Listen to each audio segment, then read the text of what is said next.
Welcome to SST College of Arts and Commerce, Ulhasnagar. This is SST Edupedia. Myself, Assistant Professor Pranit Kasare.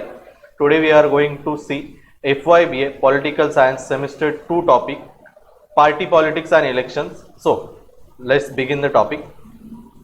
So, party politics आणि election भारतामध्ये जे काही पक्षीय राजकारण आहे आणि निवडणुका आहेत याचा अभ्यास आपण करणार आहोत. दुसऱ्या मॉड्यूलमध्ये पूर्णतः आपल्याला राष्ट्रीय पक्ष, प्रादेशिक पक्ष आणि 1989 नंतरच्या ज्या काही निवडणुका आहेत यांचा पूर्णतः आपल्याला अभ्यास करायचा आहे. तर सर्वप्रथम ज्यावेळेस आपण पक्षीय राजकारण बघतो त्यावेळेस आपल्याला हे समजून घेणं आवश्यक आहे की राजकीय पक्ष काय असतो किंवा कोणत्याही राजकारणात किंवा कोणत्याही राज्यामध्ये राजकीय पक्षाची जी काय भूमिका आहे ती किती महत्त्वाची असते. भारतामध्ये बहुपक्षीय पद्धती आहे, काही देशांमध्ये द्विपक्षीय पद्धती असते, काही देशांमध्ये एक पक्ष पद्धती असते, परंतु भारताने स्वातंत्र्यानंतर बहुपक्षीय पद्धतीचा स्वीकार केलेला आहे.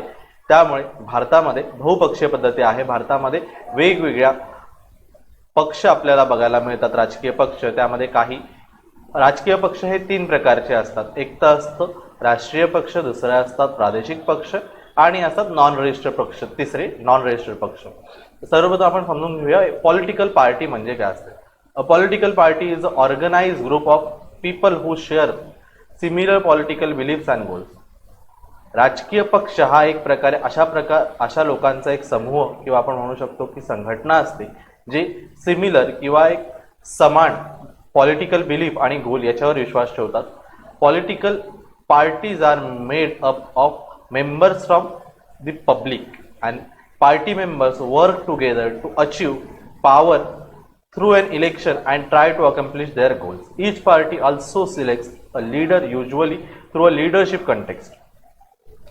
ज्यावेळेस लोकशाही देशांमध्ये निवडणुका घेतल्या जातात त्यावेळेस राजकीय पक्षाच्या आधारे सत्ता संपादन करण्याचा प्रयत्न केला जातो. सत्ता संपादन करण्यासाठी एक समान विचारधारा असलेले लोक एकत्र येऊन एक संघटना एस्टॅब्लिश करतात आणि ते सत्ता संपादन किंवा सत्ता मिळवण्याचा निवडणुकांच्या माध्यमातून प्रयत्न करतात. यालाच आपण काय म्हणतो, राजकीय पक्ष म्हणतो.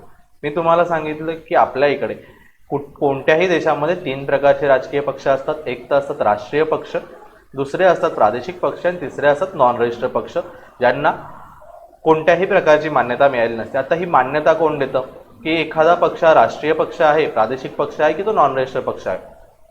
तर ही मान्यता आपल्या देशामध्ये इलेक्शन कमिशन ऑफ इंडिया जे काही भारतीय निवडणूक आयोग आहे याद्वारे पक्षांना त्यांचं जे काही पक्षचिन्ह आहे, त्यांचं जे काही रजिस्ट्रेशन आहे, त्यांचं जे काही दर्जा आहे, राष्ट्रीय पक्ष आहे, प्रादेशिक पक्ष आहे की त्याला कुठल्याही प्रकारचा दर्जा द्यायचा नाही आहे, त्याचं रजिस्ट्रेशन झालेलं नाही आहे, अशा प्रकारे पूर्णतः देखरेख ठेवण्याचं काम भारतामध्ये इलेक्शन कमिशन करत असतं, भारतीय निवडणूक आयोग करत असतं.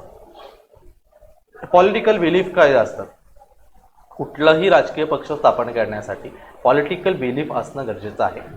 हे बिलीफ कसे निर्माण होतात तर people develop different opinion about society and how things should be run in their community and province and or country. A political ideology is a group of shared belief and principles about how society and government should work. For example, जर का एखाद्या भारतामध्ये भ्रष्टाचार जास्त असं वाटू लागला तर एखादा समान विचारधारा असतं ज्यांना वाटते की भारतामधून भ्रष्टाचार कमी झालेला पाहिजे अशा लोकांचा एक संघटना ते तयार करतील. अशी लोक एकत्र येतील, संघटना तयार करतील. त्यांना वाटते की जर का भ्रष्टाचार मिटवायचा आहे तर आपल्याला या सिस्टीममध्ये, या राजकारणामध्ये उतरलं पाहिजे. त्यासाठी काय करतील, ही जी काही लोक आहेत, ग्रुप ऑफ पीपल आहेत, ते काय करतील, एक कॉमन पॉलिटिकल बिलीफवरती एक संघटना एस्टॅब्लिश करतील जिला राजकीय पक्षाचा दर्जा मिळवण्यासाठी काय करावं लागेल, ज्या काही criterias election commission of India decide करेल त्या सिलेक्ट कराव्या लागतील, त्या फुलफिल कराव्या लागतील. त्यानंतर काय केलं जाईल, त्याला राजकीय पक्षाचा काय मिळेल, दर्जा मिळेल आणि तो काय करू शकेल, इलेक्शन लढवून सिस्टीममध्ये उतरून भ्रष्टाचार कमी करण्याचा प्रयत्न करू शकेल. फॉर एक्झाम्पल, याचं मूर्तिमत उदाहरण जे आहे ते आहे आम आदमी पार्टी. आम आदमी पार्टीचा जर का तुम्ही इतिहास असला तुम्हाला कळेल की कशा प्रकारे त्यांची राजकारणामध्ये एंट्री झालेली आहे. त्यानंतर मी 3 प्रकारचे तुम्हाला पॉलिटिकल पार्टीज सांगितलं. पहिलं तर आहे राष्ट्रीय पक्ष. भारतामध्ये आत्ताच्या घडीला टोटल राजकीय पक्ष आहेत. तर हे राजकीय पक्ष कोणते कोणते आहेत, इंडियन नॅशनल काँग्रेस आहे, नॅशनलिस्ट काँग्रेस पार्टी आहे, कम्युनिस्ट पार्टी ऑफ इंडिया आहे, communist party of India Marxist आहे, बहुजन समाज पार्टी आहे, ऑल इंडिया तृणमूल काँग्रेस आहे आणि नॅशनल पीपल्स पार्टी. अशा प्रकारे ह्या काही राष्ट्रीय पक्ष भारतामध्ये आपल्याला आढळून येतात ज्या कार्यरत आहेत. राष्ट्रीय पार्टी काय करतात, ह्या फक्त कोणत्याही राज्यांपुरती किंवा कोणत्याही एका प्रदेशापुरती मर्यादित नसून यांचा जो काही कार्यक्षेत्र आहे ते पूर्ण भारतापुरती काय असतं विभागलेलं गेलेलं असतं. त्यामुळे यांना राष्ट्रीय पक्ष असं म्हटलं जातं. राष्ट्रीय पक्षाचा दर्जा मिळवण्यासाठी काही criteria election commission of India decide करत असतं आणि त्याद्वारे या पक्षांना राष्ट्रीय पक्षाचा दर्जा काय केला जातो, दिला जातो. तर एक एक करून बघूया ही पार्टी कधी स्थापन झाली आहे. सर्वांना माहिती असेल इंडियन नॅशनल काँग्रेस ही पार्टी कधी स्थापन झाली आहे, तर 1885 बिफोर इंडिपेंडन्स पिरियडमध्ये इंडियन नॅशनल काँग्रेस स्थापन झालेली आहे. या पार्टीचा जो काही इलेक्शन सिम्बॉल आहे तो काय आहे, हँड, म्हणजे हाताचा जो काही पंजा आहे तो सिम्बॉल आहे.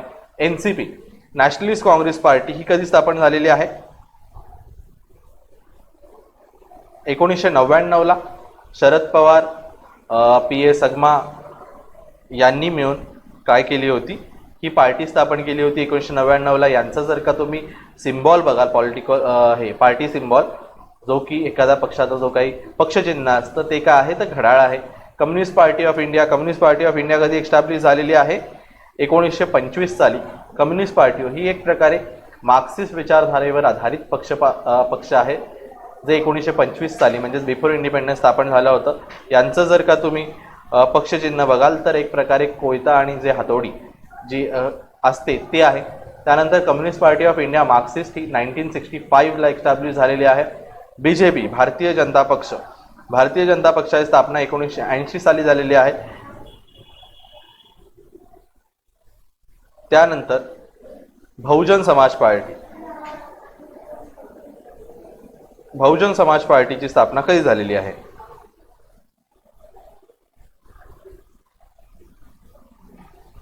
तर बहुजन समाज पार्टीची स्थापना 2013 साली झाली होती. 1984ला झाली होती आणि तिला 2013ला काय मिळालं होतं, नॅशनल स्टेटस, जो काय नॅशनल पार्टीचा स्टेटस आहे तो मिळाला होता. ऑल इंडिया तृणमूल काँग्रेस आहे. त्यानंतर शेवटची पार्टी आहे जिला 2019ला नॅशनल पार्टीचा जो काय स्टेटस आहे तो मिळालेला आहे, ती कुठली आहे, नॅशनल पीपल्स पार्टी आहे. तर अशा प्रकारे ह्या काही आपल्या इथे नॅशनल पार्टीज आहेत ज्यांचा जो काही राजकारणामध्ये सहभाग आहे आपल्या इथे तो खूप महत्त्वाचा मानला जातो.